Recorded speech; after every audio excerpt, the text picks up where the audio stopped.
पूनम जी और अर्जुन जी। या नमस्ते मैम। पूनम जी हैं? हाँ नमस्ते, आवाज आ रही मेरी? जी मैम। अच्छा, आप अपना परिचय दीजिए संक्षिप्त में। जी मैम, 10th क्लास मैंने श्री ओलवन senior secondary school Shri Ganganagar से की है 1998 में, और 12th क्लास मैंने Shri Guru Nanak senior secondary school Shri Ganganagar से 2000 में की है, और ग्रेजुएशन मैंने चौधरी बल्लभराम मुदारा गवर्नमेंट कॉलेज श्री गंगानगर से 2003 में की, और एमए मैंने 2016 में शरणार्थी विद्यार्थी के रूप में अर्थशास्त्र विषय से। आपने एमए किस विषय में किया है? अर्थशास्त्र। अच्छा, और आपके बीए में क्या विषय थे ग्रेजुएशन में? पॉलिटिकल साइंस, इंग्लिश लिटरेचर और इकोनॉमिक्स। ओके, ठीक है। अभी कोरोना का जो चल रहा है, इतना मामले बढ़ रहे हैं, सेकंड वेव आई है, थर्ड वेव के बारे में भी जागरूक कर रही है सरकार।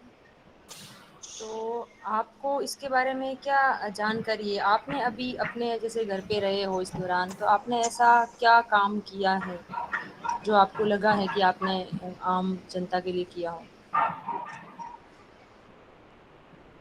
जी मैम, जैसे जो काम वाली बाई होती है उनको मैंने रजिस्ट्रेशन में, मैंने वैक्सीनेशन के लिए रजिस्ट्रेशन हुआ तो मैंने उनका रजिस्ट्रेशन कराया था, और जो हमारे घर के सामने डिवाइडर में जो पौधे लगे हैं मैम उनकी देखभाल की, बस इतना ही। अच्छा,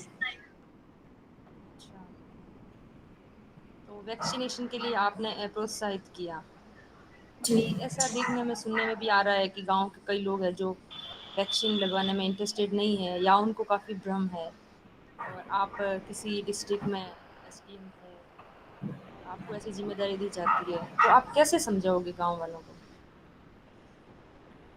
जी मैम, पहले तो मैं उनकी थोड़ी सी स्थानीय भाषा में समझाने का प्रयास करूंगी, और जो भी कोरोना की दूसरी लहर में गांव में काफी प्रभाव पड़ा है इसका, तो उसके जो खतरे हैं कोरोना के उनसे उनको अवगत कराएंगे, और जो वैक्सीनेशन को लेकर उनके मन में भ्रम है और जो अंधविश्वास है उसको दूर करने की कोशिश करेंगे। अमिता मैम, आपके इको हो रहा साउंड, सर मैं ईयरफोन से हटा देती हूँ। ये हटा दो। हाँ,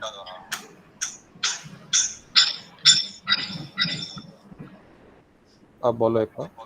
अच्छा, अभी जी सर। सरकार कौन सी तरह की वैक्सीन है जो भारत में लग रही है? कोवैक्सीन है, कोविशील्ड है, और स्पुतनिक। तीसरी कौन सी बताई आपने? स्पुतनिक। अच्छा, स्पुतनिक। अभी वैक्सीनेशन के लिए क्या प्रोसेस अपना रहे हैं लोग? ऑनलाइन है या ऑफलाइन है, क्या तरीका है? जी मैम, अभी तो 18 प्लस के लिए तो फ्लोट के द्वारा ही हो रही है। अभी सरकार ने जैसे न्यूज़पेपर में तो आया है, परंतु अभी तक इसको लागू नहीं हुआ है। फ्लोट के माध्यम से ही हो रहा है 18 प्लस का, और 45 प्लस का तो ऑन द स्पॉट रजिस्ट्रेशन। अच्छा, राजस्थान में कितना वैक्सीन मतलब चुकी है, कितने प्रतिशत? सॉरी मैम, इसके बारे में sure। अच्छा, कौन सा जिला सबसे टॉप पे है? ओके, कौन सा स्टेट भारत में टॉप पे है? राजस्थान तो दूसरे नंबर पे है। आपको पता नहीं, ठीक है। इस आपके इकोनॉमिक्स है एमए में। अभी क्या कोरोना के बाद में आपको क्या लगता है भारत की इकोनॉमी में क्या इफेक्ट आने वाले हैं? आर्थिक वृद्धि दर है वो तो नकारात्मक रहेगी, पिछले साल भी ऐसा ही रहा था और इस साल भी। एमएसएमई सेक्टर है वो भी काफी नकारात्मक रूप से प्रभावित हुआ, एक्सपोर्ट्स भी प्रभावित हुए हैं। अच्छा, तो ये जो अब अनलॉक हो रहा है धीरे धीरे, तो क्या आपको क्या लगता है ये सही समय है, या फिर इसमें और आगे लॉकडाउन रखना चाहिए था सरकार को? जैसे अभी पॉजिटिव केसेस कम आ रहे हैं को देखते हुए सरकार ने ये फैसला लिया, अगर दोबारा से केसेस बढ़ते हैं तो माइक्रो कंटेनमेंट जोन वगैरह। तो आपको ये नहीं लगता कहीं अनलॉक कर दिया तो फिर वही लोग वापस लापरवाह हो जाएंगे और फिर नहीं तो 10-15 दिन या महीना भर और लॉकडाउन रखते तो और ज़्यादा नियंत्रित हो जाती स्थितियाँ? नहीं मैम, मुझे ऐसा नहीं लगता है। लोग अभी दूसरी लहर से मन सतर्क हुए हैं, तो ऐसा लगता नहीं कि लापरवाही होगी, और वैक्सीनेशन भी काफी बढ़ रहा है, तो मुझे लगता है कि आपके हिसाब से वैक्सीनेशन बढ़ रहा है, लेकिन अगर देखा जाए तो वैक्सीनेशन की गति बहुत धीमी है, लोगों को मिल नहीं रही है, लोग रजिस्ट्रेशन करवा रहे हैं लेकिन वैक्सीन नहीं अवेलेबल हो पा रही है। तो ये तो वैक्सीनेशन कहाँ बढ़ रहा है, बहुत कम हो रहा है, और ज़्यादा अवेलेबिलिटी होनी चाहिए थी। जी मैम, प्रतिशत धीरे धीरे बढ़ रहा है, परंतु उपलब्धता भी वैक्सीन की कम है। क्या कारण में है? भी अब अगले मंथ से उपलब्धता क्यों नहीं हो रही, क्या कारण है? जी मैम, वैक्सीन जो बनाने वाली कंपनी है वो अपनी अधिकतम क्षमता के साथ उत्पादन कर रही है। भारत की जनसंख्या को देखते हुए हिसाब से मैम कम है उनका उत्पादन। बिल्कुल, भारत की जनसंख्या ज़्यादा है तो थोड़ा गति रह सकती है धीमी, और भी कारण है इसके, आप देख सकते हैं। कुछ जो कच्चा माल है मैम, उसका बाहर से आयात किया जाता है, उसके भी सप्लाई पे मैम कुछ बाधाएं हैं। अच्छा, गंगानगर उसकी कोई विशेषता बताओ आप, चार जो आपको लगता है कि उसकी पहचान राजस्थान में या भारत में या विश्व में है। गंगानगर अपने कृषिगत उत्पादों के लिए प्रसिद्ध है और बॉर्डर से जुड़ा हुआ जिला है। यहाँ के किन्नू बहुत फेमस है। तीसरा आपने क्या बताया? किन्नू, गंगानगर की किन्नू बहुत प्रसिद्ध है। किन्नू बहुत प्रसिद्ध है। किन्नू का कुछ अभी कोरोना काल में भी था क्या, इससे इसका आयुर्वेदिक रूप से उपयोग? जी मैम, विटामिन सी काफी मात्रा में होता है इसमें, जो इम्यूनिटी को बूस्ट करता है।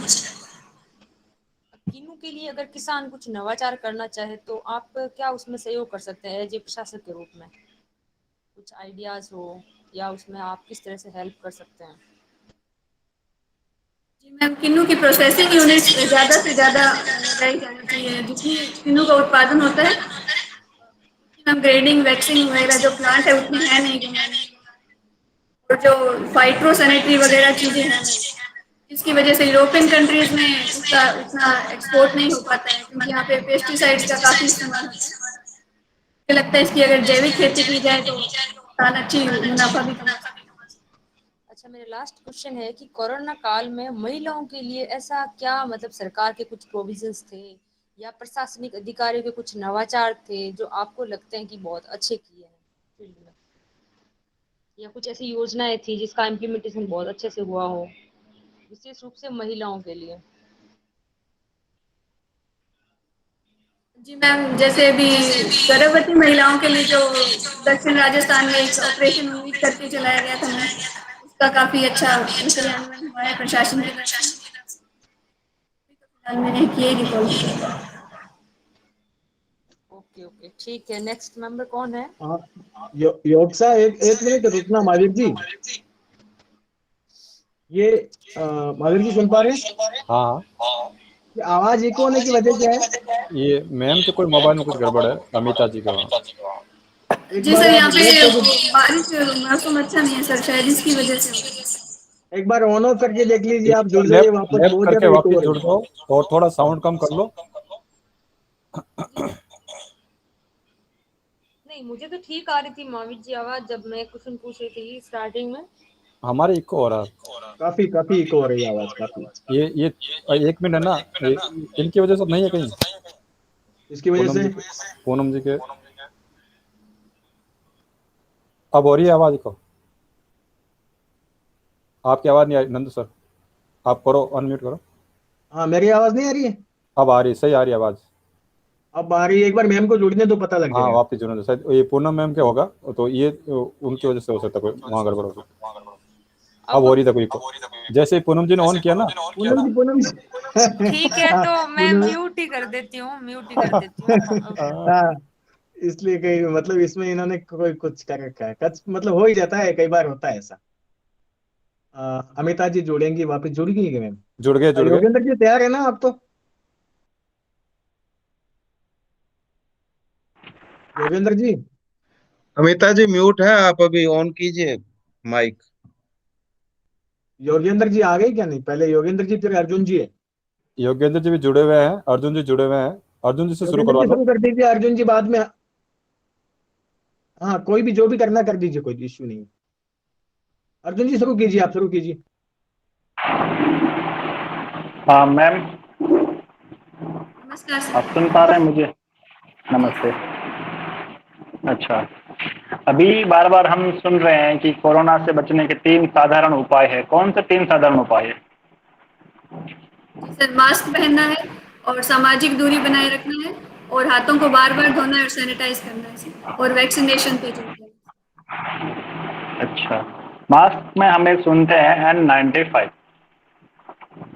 ये क्या है N95 के बारे में हमें थोड़ा सा बताइए।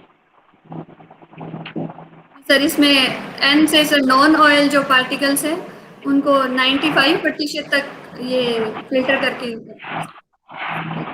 आपको क्या लगता है कोविड की तीसरी लहर भी आएगी? सर, वैज्ञानिकों ने जो घोषणा की है और जो सरकार की तरफ से यही घोषणा है कि अनुमान लगाया जा रहा है कि तीसरी लहर भी आ सकती है सर। यदि आएगी तो हमें इसके लिए क्या सावधानियां अभी से शुरू कर देनी चाहिए?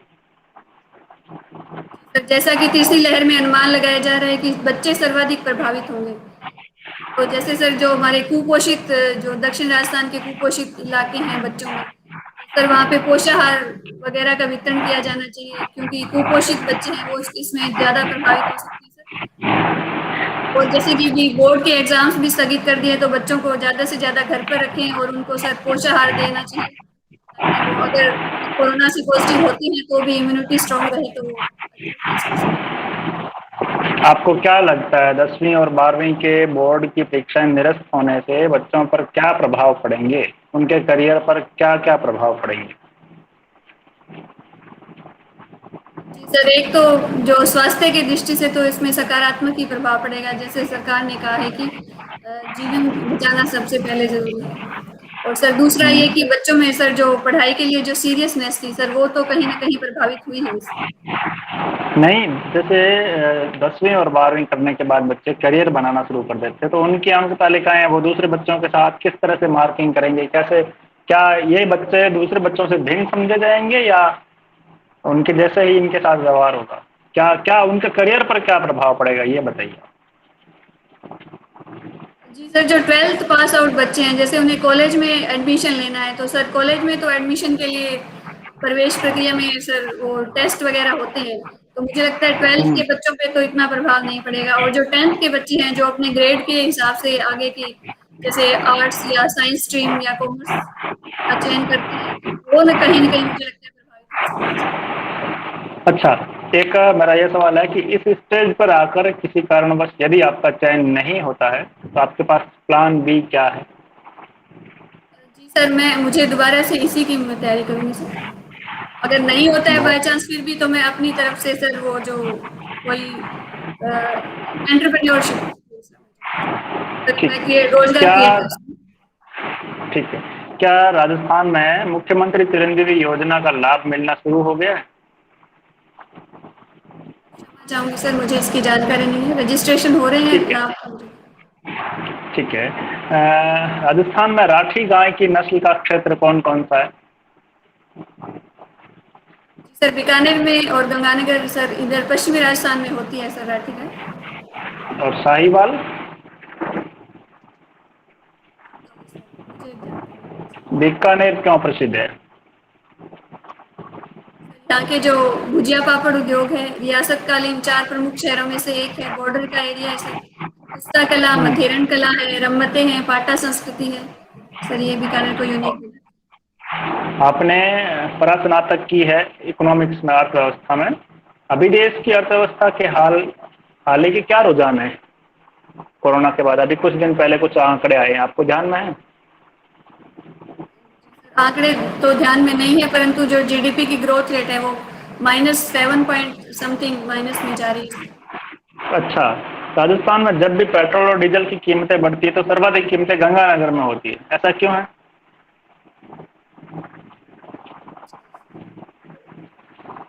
अच्छा, मेरा आपसे अंतिम सवाल है, गंगानगर कौन कौन से खाद्यान्न उत्पादों के लिए या खाद्यान्न उत्पादों के लिए प्रथम स्थान पर है?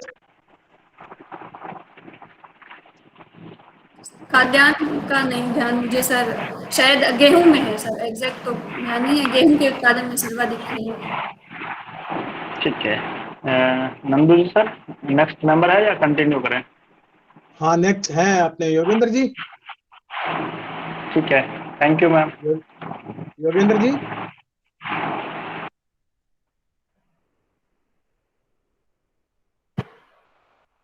योगेंद्र जी हैं?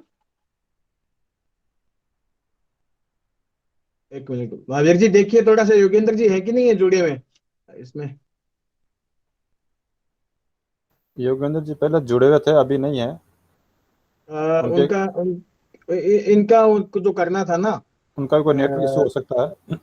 नेटवर्क इश्यू है क्या? आप ही कर लो सर, आप ही कर लो, कोई नहीं। एक मिनट में, एक मिनट, एक मिनट में, एक सेकंड लूंगा मैं। अ, एक सेकंड। इन क्या की विषय, आपके विषय क्या रही है कॉलेज में, ये मुझे बताइए। पॉलिटिकल साइंस है, इंग्लिश लिटरेचर और इकोनॉमिक्स मेरे विषय। अच्छा, पॉलिटिकल साइंस रही है। मुझे ये बताइए कि राजस्थान के राजनीतिक परिदृश्य की हम बात करते हैं तो कभी बीजेपी कभी कांग्रेस, दो ही दल का प्रभुत्व रहा है अभी तक, क्या वजह है इसके पीछे? जी सर, यहाँ पर जो भी मुद्दे रहे हैं सर, उनका राष्ट्रीय मुद्दों से एकीकरण रहा है, तो यहाँ पे ज़्यादा क्षेत्रीय दलों को बढ़ने का विकास नहीं मिला। जो मुख्य धारा की पार्टी हैं वही यहाँ पर रही है सर। तो कोई मेन क्षेत्रीय वजह दल से राजस्थान में भी कोई क्षेत्रीय दल अभी प्रभुत्व में आया है, आप जानती हैं उसके बारे में? सर, एक लोक जनशक्ति पार्टी है और एक जमींदारा पार्टी सर, दो। लोक जनशक्ति पार्टी राजस्थान की है? क्षमा चाहूंगी सर, इसके बारे में श्योर नहीं। आपने आरएलपी पार्टी के बारे में सुना है? जी सर, जी सर सुना, बेनीवाल, हनुमान बेनीवाल। ओके। योगेंद्र जी, आप जी सर, कनेक्ट हो जी पा सर, रहे हैं? आवाज आ रही है मेरी? हाँ ठीक यस है, सर, कैरी आवाज आ ऑन। रही है मेरी? ओके। हाँ अमिता जी, आप अर्थशास्त्र विषय से आपने एमए किया है, ये कल्याणकारी अर्थशास्त्र की अवधारणा क्या है? जी सर, कल्याणकारी अर्थशास्त्र से ये मतलब है कि लोगों का अधिकतम कल्याण, सरकार जो है कल्याणकारी राज्य की भूमिका में रहेगी सर। जो लोक कल्याण की जो स्कीम्स वगैरह है सर, उनमें ज्यादा इन्वेस्ट करेगी सर। कोई भारतीय मूल के ऐसे अर्थशास्त्री जिन्हें नोबेल पुरस्कार मिला हो इस अर्थशास्त्र के इस क्षेत्र पर कार्य करने के लिए?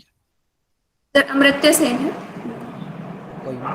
कोई बुक बता सकते हैं जो उन्होंने लिखी है? किसी पुस्तक का नाम बताइए आप। Argumentative Indians. ओके, इसके अलावा कोई हो जो पश्चिम बंगाल के किसी अकाल या फिर उस परिस्थितियों पर लिखी गई हो, कोई बुक आप याद नाम सर, कर पाए? लिखित हो गई है पर। पॉवर्टी एंड फेमाइन नाम सुना है आपने? हाँ जी सर, जी सर, पॉवर्टी एंड। ओके, ठीक है। भारतीय अर्थव्यवस्था को किस प्रकार का मानते हैं आप? पूंजीवादी अर्थव्यवस्था या फिर समाजवादी अर्थव्यवस्था या कोई एक अलग रूप है इसका?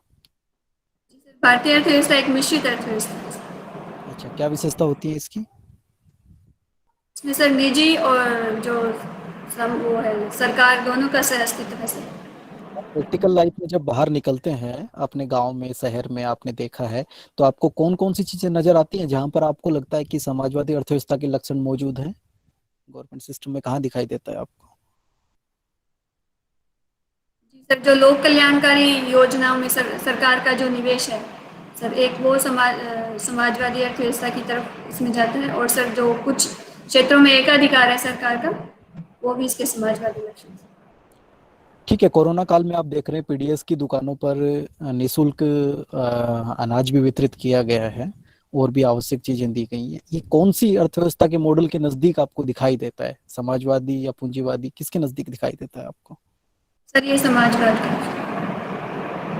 अच्छा ठीक है, आप वर्तमान में एक टर्म कोरोना के दौरान काम में ली गई है, V shape growth. Indian economy में वी शेप ग्रोथ की एक बात की गई थी, क्या मतलब है इसका? सर, वी शेप रिकवरी से ये मतलब है कि अर्थव्यवस्था में अचानक से जो गिरावट आई है, और जब ये अनलॉक की प्रक्रिया शुरू हुई और सरकार की तरफ से निवेश को बढ़ावा दिया गया, तो सर उसी में अत्यधिक वृद्धि दर हुई सर। इसको वी शेप रिकवरी कहते हैं, अचानक से कमी आना और अचानक से वृद्धि होना, ये वी शेप का कर्व बनता है, इसलिए वी शेप। ठीक है, आपको आईएमएफ का एक मुख्य जो चेयरमैन या फिर कहें हम जनरल सेक्रेटरी मुख्य पद पर बिठा दिया जाता है। वर्तमान में जो वैश्विक अर्थव्यवस्था है वहां पर आप क्या ऐसे सुझाव देना चाहेंगे जिससे जो वर्तमान स्थिति है उसे लड़के और वैश्विक जो अर्थव्यवस्था है उसको बूस्ट मिल सके, क्या आप सुझाव देंगे? जी सर, जैसे कि IMF का कार्य सर अल्पकालीन जो ऋण प्रदान करते हैं सर, तो मैं ऐसे अल्पकालीन ऋण ऐसे क्षेत्रों में प्रदान करना चाहूँगी जहाँ से ज़्यादा रोजगार का सृजन हो और मांग और डिमांड बढ़े सर, लोगों के हाथों में पैसा आए जिससे इकोनॉमी बूस्ट हो सर। अच्छा, आपकी कोई 3 प्राथमिकताएं क्या होंगी यदि आपको हनुमानगढ़ जिले का SDM आपको बना दिया जाता है, तो 3 प्राथमिकताएं क्या होंगी आपकी? जैसे कि हनुमानगढ़ जिले में कृषि प्रधान जिला है और यहाँ पर सेम की समस्या है, तो सर सेम की समस्या का निदान मैं करना चाहूँगी पहले तो सर ये 3 बताइए, एक ही हुआ है तो।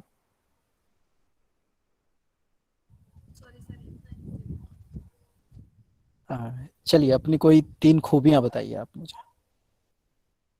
जी सर, मैं एक सकारात्मक सोच की पर्सन हूँ और मैं चीज़ों को ऑर्गेनाइज तरीके से करना पसंद करती हूँ और मैं वक्त की पाबंद। ठीक है, पूरे आपने जो भी पढ़ाई की है, आपने राजनीति विज्ञान पढ़ा है, अर्थशास्त्र पढ़ा है, और आपने इंग्लिश लिटरेचर पढ़ा है। एक ऐसा महिला व्यक्तित्व है जिससे आप प्रेरणा पाती हैं और उसके कुछ गुण आप अपने आप में उतारना चाहेंगी, तो बताइए आप कौन है? सर मैं झांसी की रानी लक्ष्मीबाई को प्रेरणादायी मानती हूँ सर, और उनका जो स्वाभिमान का गुण है और विपरीत परिस्थितियों में विचलित ना होने का जो उनका गुण है सर, वो मुझे सबसे अच्छा लगता है और वो मैं अपने आप से। ऐसी कौन सी रचना है जिसके बारे में आपको जानकारी मिली उनके बारे में कि उनका ऐसा व्यक्तित्व रहा है, ऐसा उन्होंने संघर्ष किया है ब्रिटिश के? कौन सी रचना आपने पढ़ी है जहां से आपको उनके बारे में जानकारी मिली? जी सर, जैसे सिलेबस में बुक्स में भी पढ़ा है और सुभद्रा कुमारी चौहान की जो एक फेमस कविता है सर, और पिक्चर भी सर मैंने देखी है, और शुरू से मैं जब छोटी सी तब से मेरे दादी जी भी उन्हीं की कहानियां सुनाते आए हैं, तो उन्हीं के माध्यम से मैंने इनको जाना सर। ठीक है, ओके, नेक्स्ट मेंबर। हाँ पूनम जी, आप फीडबैक दीजिए। हेलो अमिता जी। अमिता जी, आपका कॉन्फिडेंस अच्छा है, आपकी वॉइस है वो भी बहुत सॉफ्ट है, मतलब आप अच्छे से बोलती, कोई दिक्कत नहीं है उसमें तो। और इसके अलावा जैसे आप पेशेंस से सुन भी रही है क्वेश्चन को, वो भी ऐसे लग रहा है कि आप सुन रही है ध्यान से। और जैसे कुछ मैंने क्वेश्चन पूछे थे वो काफ़ी लंबे क्वेश्चन थे, स्टार्टिंग में कुछ और ओके, फिर एंड में क्वेश्चन कुछ और पूछ लिए। तो इंटरव्यू में भी यही होता है, वो स्टार्टिंग कहीं और से करेंगे, लास्ट में पूछेंगे कुछ और, तो वो आपको अंतिम तक सुनना चाहिए, वो सुन भी रही है, ठीक है। उसमें आप मतलब आंसर तक पहुंचने की कोशिश कर रही है, लेकिन थोड़ा सा और वाइड कर सकती है। जैसे आप सोचते समय ऐसा कर सकते हो, 3 या 4 पॉइंट को दिमाग में सोचे तो आप एक पॉइंट बताओगे तो फिर दूसरा आ जाएगा, नहीं तो अब क्या हो रहा है, एक बता के फिर रुक जा रहे, इतना ही बताया, मतलब हर, क्योंकि क्वेश्चन मैंने सारे वही पूछे जिसमें आपको बोलना ही होता है, ज्यादा ऐसा रटने वाले थे नहीं। तो आप थोड़ा और सोचने पे, मतलब जैसे विचारणीय बिंदु होते हैं ना, उस पर और फोकस कर सकते हैं। 3-4 पॉइंट में सोचना, फिर एक पॉइंट बोल के दूसरा तीसरे तक आओ, तब अपना आप इंटरव्यू मना कर देता, भाई ठीक है, या 3 पॉइंट बोल दिए ऐसे। जैसे मैंने पूछा था कि किन्नू के विकास के लिए आप एज एन SDM या एक प्रशासक के रूप में किसानों के लिए क्या करोगे, तो आपके पास ये सब पॉइंट्स होने चाहिए, अपने एरिया के सारे, जैसे शॉर्ट नोट्स आपने जो बना रखे हैं तो उसको एक बार रिवाइज कर लेना। और ये कुछ ऐसे जो प्रिपेयर वाले जो क्वेश्चन होते हैं ना, वो तो एकदम एग्जैक्ट तैयार होना ही चाहिए। जैसे हमारे जोधपुर में पूछते हैं कि भाई भूजल क्यों बढ़ा है या समस्या है, तो उसके 3-4 पॉइंट वैसे ही रट के जाते हैं, भाई हाँ ये तो अपने को बोलने ही होते हैं। वो थोड़ा सा अच्छा, हाँ ये हो सकता है। बाकी मुझे अच्छा लगा आपका ऑल ओवर इंटरव्यू देने का तरीका, बोलने का कॉन्फिडेंस, वो सारे बहुत अच्छे लगे, ठीक है, ओके, ऑल द बेस्ट। हो गया मैम, आप बोल। हाँ हो गया। हाँ अर्जुन जी। हाँ मैम, सुन पा रहे हैं आप मुझे? दीदी देखो, मैंने आपके लिए लिखा है कि जितना ही तैयार आप बीकानेर है ना, उम्मीद की जाती है कि उतना ही अच्छा तैयार गंगानगर हो, क्योंकि आपकी सारी शिक्षाएं वहीं से हुई है ना। और जो डेफ देखेंगे तो जैसे बीकानेर के बारे में आपने बताया कि मथुरा कला है, पापड़ भुजिया उद्योग है, तो उतनी ही सारी चीजें गंगानगर के लिए भी है, आप उन्हें भी अच्छा तैयार करें। दूसरा मेरा यह है कि हाँ हाँ, मुझे लग रहा है कि आज आप उस रिदम में नहीं है जिसके लिए पहले थी, और बस रिदम पकड़ना जरूरी है, बाकी आपका ओवरऑल जो व्यू है वो ठीक है, अच्छा है। थोड़ी सी रिदम में आ जाएंगे और थोड़ा सा अपडेट रह जाएंगे तो चीजें ठीक हो जाएगी। एक है, यदि आप अपने डेफ में पीजी इकोनॉमिक्स से दिखाते हैं तो आपको इससे संबंधित हालिया घटनाक्रमों से आप थोड़ा सा अपडेट रहें, ठीक है ना। जैसे अभी मुद्रास्फीति माइनस में जा रही है, या अर्थव्यवस्था की ग्रोथ रेट क्या है, अभी अभी जैसे मॉनेटरी पॉलिसी आई है तो उसके बारे में जानकारी आपको होनी चाहिए। एक आपने, मैं दीदी बताना चाहता हूँ कि जैसे नाम लिए ना अपने अमर्त्य सेन, हनुमान बेनीवाल, तो श्री या श्रीमान लगाएं थोड़ा सा, क्योंकि हमारी हैबिट में नहीं होता है और ये चीजें वहीं पर ऐसे की ऐसे आ जाती है, तो सुनने वाले को ये चीजें इम्प्रेस करती है कि आप नाम के आगे श्री लगाते हैं या श्रीमान लगाते हैं उनके बारे में। जी और सर। गंगानगर जिले के संदर्भ में आप खाद्यान्न उत्पादन को तो विशेष रूप से देख ही लेवे, जी सर। जी सर। है ना। बाकी कुछ चिरंजीवी योजना, थोड़ा सा इसके बारे में पढ़ लीजिएगा। इकोनॉमिक्स में राहत पैकेज अभी दिए गए कोविड में, तो उनके बारे में भी, आत्मनिर्भर भारत है, थोड़ा सा हल्का हल्का देख लीजिएगा, ऐसा नहीं कि सारी चीजें आपको आए। बाकी थोड़ा सा रिदम पकड़ने की आवश्यकता है। ओवरऑल आपका बहुत अच्छा है, पूनम जी ने आपको ऐसे सब चीजें बताई है, ठीक है। जी सर। हाँ योगेंद्र जी। हाँ अमिता जी, आपका सब्जेक्ट्स पे हमेशा की तरह इस बार भी जो मैंने प्रश्न पूछे उनके उत्तर तक आप आराम से पहुंच गए थे, कोई दिक्कत नहीं है। आईएमएफ वाला जो था वो थोड़ा आप और बेहतर करने का प्रयास कीजिएगा उसको। और एक आपसे क्वेश्चन मैंने लक्ष्मी रानी झांसी की रानी लक्ष्मी रानी वाला जो सवाल है वो अच्छा आपने जवाब दिया। बस एक थोड़ा सा मैं शुरुआत वाले पे आपका ध्यान देना चाहूँगा, बाकी आप सभी लोगों की निजी राय है वो भी व्यक्त कर ठीक है। सर, आवाज नहीं आ आवाज रही है नहीं सर आपकी। आवाज नहीं आई योगेंद्र, दोबारा बोलो। के सब्जेक्ट्स हैं वो प्रिपेयर है, तो उसमें कहीं नहीं है ना, ठीक। और आईएम जो उसको थोड़ा तरह कर लीजिए। मैं आपसे ठीक है नेटवर्क का इश्यू है। सर सुन नहीं पा रही हूँ बिल्कुल, थोड़ा थोड़ा बहुत सुन हाँ रही हूँ। हाँ सर, बात कर लेंगे आपसे और ठीक है, जी अलग सर। से जी अभी कुछ एक एक चाहता हूँ मैम। पूरा साक्षात्कार सुना आपका, थोड़ी सी रिदम आप कहीं कहीं रुक रही थी, बात बताते हुए रुक जाती थी, तो इसको जी सर, आप वो थोड़ा सा। प्रैक्टिस छूट गई सर, हाँ टाइम हो ठीक गया। है। अब मैं कुछ 2 सेकंड लूंगा। एक तो आपने एक जगह इस्तेमाल किया काम वाली बाई, ऐसा शब्द इस्तेमाल हमने कभी नहीं करना है, काम वाली बाई या फिर कुछ। हमने हाँ कहना है कि मेरी जो घरेलू कामकाज देखने वाली महिला हमारी बहनें होती हैं, तो हेल्पर। अपनत्व का। हेल्पर भी नहीं बोलना, हेल्पर भी अच्छा शब्द नहीं है। हमारे साथी जो कामकाज देखते हैं, हमारे जो श्रमिक भाई हैं, हमारी जो घरेलू कामकाज देखने वाली बहनें हैं, इस टाइप के शब्द इस्तेमाल करने हैं, ये आपको यूनिक बनाएंगे। वहां पर काम वाली बाई शब्द बोलेंगे तो एक अलगाव की भावना वो आपको वहां पे लगेगी, अगले सुनने वाले व्यक्ति को वो फील होगा थोड़ा। तो कभी भी इस्तेमाल इस ऐसे शब्द को हमने नहीं करना। चयन नहीं होता हूं तो इस थोड़ा इसको दोबारा देखना आपने। आपका चयन नहीं हुआ तो आप क्या करेंगी, ये आंसर आपको सटीक शब्दों में तैयार करना है दोबारा। और मना करते वक्त आप गर्दन हिला रही थी कई जगह, हाँ ना कुछ नहीं बोल रही थी, ऐसा हुआ ना कई दफा। जी सर। आप वीडियो दोबारा देखना मैम इसका, मुझे लगा आप वो बिल्कुल नहीं बोली, आप चुप हो गई, फिर आपने गर्दन हिलाया, मतलब ना कि उसमें। तो ये देखना थोड़ा। जी और सर। अच्छा, जमींदार पार्टी मैंने ऐसे ही जब हम बात कर रहे थे तो ये उपस्थित नहीं थे आपके मेंबर, तो मैंने ऐसे सवाल पूछे थे। तो मैंने पॉलिटिकल साइंस से सवाल पूछा आपको, तो आपने जमींदार पार्टी इसको राज्य स्तरीय दल के रूप में बताया, तो ये है नहीं बेसिकली ना।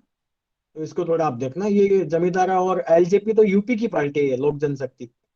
आरएलपी देखना है अपना, राजस्थान में एक ही दल है जिसको राज्य स्तरीय दल का दर्जा मिला हुआ है, आरएलपी। जी सर। हनुमान जी बेनीवाल वाली पार्टी है सर। बाकी ठीक है मैम। हाँ, महावीर जी रिकॉर्डिंग बंद कर दीजिए अभी, बाकी ठीक है। बहुत अच्छा है मैम, बाकी ऑल और बहुत अच्छा है ना। चलो महावीर जी रिकॉर्डिंग बंद कर दीजिए चाहिए अभी।